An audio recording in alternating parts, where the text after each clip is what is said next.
Making the grade this morning, getting kids to cut down on their screen time. Look at that. That's a common sight. Kids on average spend about 3 hours a day in front of the TV, and when you add smartphones and tablets to the mix, that screen time jumps to 7 hours a day. That's more than double the 2 hours a day of screen time recommended by the Academy of Pediatrics. What kind of effect does all this plugged-in time have on our kids, and how can we help them break the habit? Dr. Joseph Leofold is from Woodcroft Family Practice, joins us this morning. Dr. Joe, thanks for joining us. Appreciate it. Thanks for having me, Mike. Us parents and adults are perfect examples for our children because we never use tablets or our smartphones or watch TV too much, do we? No, not at all. In fact, they tell us that we probably look at our cell phones at least 1,500 times a day.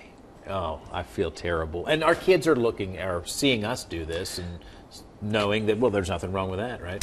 Right, yeah, of course. So they're kind of mimicking our behavior a little bit. And as you mentioned, kids are spending about 7 hours a day. That is incredible. Why is it bad for them?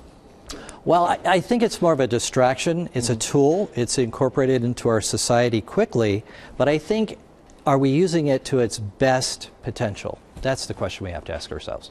And the only argument that I could make as a parent is that some of the programming, particularly on television, some of the apps and games on an iPad are actually very educational. Many of them are. Some aren't. Some aren't. But I think we've come a long ways from the Tom and Jerry days, right? Oh, yeah, absolutely. I mean, when you think about this technology and how it's incorporated so quickly in society, we're still kind of learning how to use it.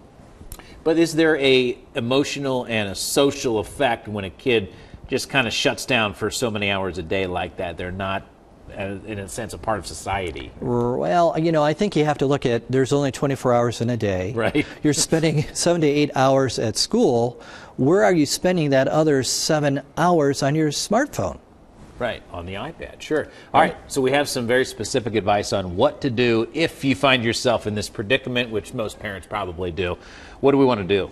We want to set limits. We want to create boundaries. We want to limit exposure.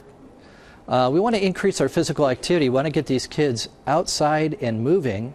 And then we also don't want to reward kids for using their cell phone. In fact, we want to do the opposite. We really want to encourage them to be more social at the dinner table, at the restaurants. We need more interaction with our kids. And I guess don't reward means don't use the iPad or cell phone as a reward. If you do this, then you can play with it for an hour or something like that. That's correct. We really have to quit using these smartphones as pacifiers, and we need to use them more as active educational tools.